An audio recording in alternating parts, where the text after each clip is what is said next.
For today's video, ay mag-grill tayo ng pork liempo. Isa itong perfect na ibaon lalo na't kaliwat kanan ng mga outing ng family, barkada, o kasama sa trabaho.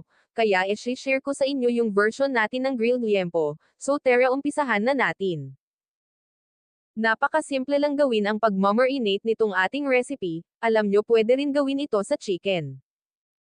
Sa isang bowl ilagay natin ang liempo. Bale 3 pieces na liempo ito hinati ko lang sa dalawa, tapos season natin ng 1 tablespoon ng paminta, calamansi juice, bale 6 to 7 pieces at 5 tablespoon ng pineapple juice, pwedeng Sprite ang substitute nyo dito kung walang pineapple juice.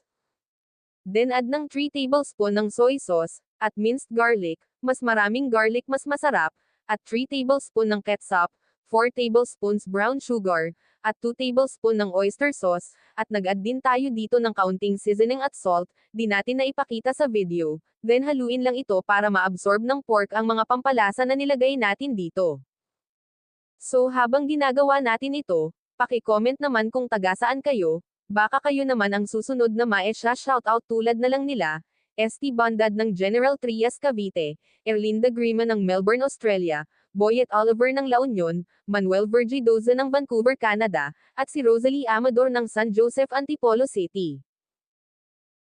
At pagkatapos ay takpan lang natin ito, at i-marinate overnight, kung kinabukasan nyo palulutuin, pero kung nagmamadali kayo, pwede na ang 4 to 5 hours para nuot ang mga pampalasa sa ating pork.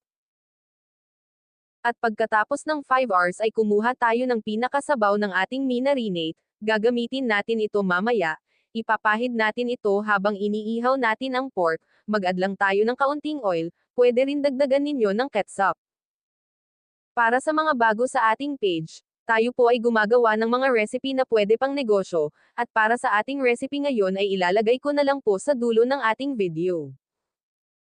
Sa amoy pa lang nito ay napakasarap na, umabot hanggang sa kapitbahay nyo, kaya damihan nyo na ang sinaing ninyo, mapapalaban kayo dito, sa sausawan ay simple lang, soy sauce, calamansi, minced onion, sili.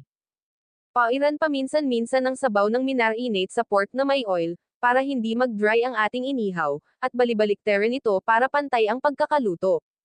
At kung umabot ka sa panonood hanggang dito, ay pakipusuan naman ang ating video, at huwag kalimutang i-share ang ating video, at follow na rin, para lagi kang updated sa mga bagong videos na i-upload natin. Hiwain lang ito sa nais na laki sa gusto ninyo. Enjoy your day. Thanks for watching guys. God bless.